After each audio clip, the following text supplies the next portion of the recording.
আমার দেশের এই মানুষ খেলাফত বললে মনে করে অনেক দূরের কোনো আলাপ হুজুররা করতেছে, অনেক কঠিন কোনো আলাপ, এটা দূরের কোনো বিষয় নয়।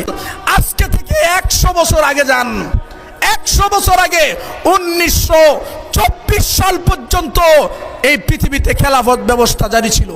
বেশি আগে না, আপনার দাদার দাদার ইতিহাস তালাশ করে দেখেন, তখনও এই জমিনে খেলাফত ছিল।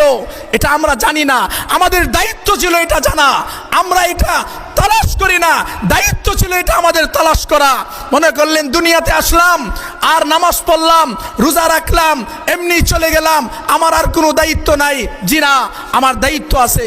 আল্লাহর দিন যেখানে বুলন্ডিত হচ্ছে, দিনের পতাকা যেখানে বুলন্ডিত হচ্ছে, নবীরা হাতে অস্ত্র নিয়েছেন, সংগ্রাম করেছেন, আন্দোলন করেছেন, রাজনীতি করেছেন ইসলামের জন্য, কোরআনের জন্য। আমাদেরকে যারা বলে ধর্ম আর রাজনীতি একসাথে লাগায়েন না, তাদেরকে আমরা বলতে চাই, কান খুলে শুনে রাখেন, বিশ্ব সভ্যতাকে রাজনীতি শিক্ষা দিয়েছে মুসলমানেরা।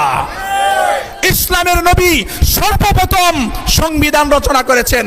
মদিনা সনদের আগে পৃথিবীতে কোনো সংবিধান ছিল না, লিখিত সংবিধান বানানো শিখাইছি আমরা, রাজনীতি করা শিখাইছি আমরা। এই উপমহাদেশে ইস্ট ইন্ডিয়া কোম্পানি ইংরেজদেরকে আলেমরা বিতাড়িত করেছে খেলাফত প্রতিষ্ঠার জন্য। এজন্য আসুন আমরা খেলাফত প্রতিষ্ঠার এই আন্দোলন, খেলাফত প্রতিষ্ঠার এই সংগ্রামকে প্রত্যেকটি ঘরে ঘরে মানুষের কানে কানে পৌঁছে দিই, এবং এই জমিনে খেলাফত প্রতিষ্ঠার আগ পর্যন্ত এই সংগ্রামের সাথে আমরা ওতপ্রোতভাবে আমাদের মেহনত, পরিশ্রম এবং ঘাম ঝরাতে থাকি। আল্লাহ তাআলার কাছে এই দোয়া করব, ওগো আল্লাহ, হয়তো খেলাফত নয়তো শাহাদাত, এই দুইটাই আমাদের তামান্না।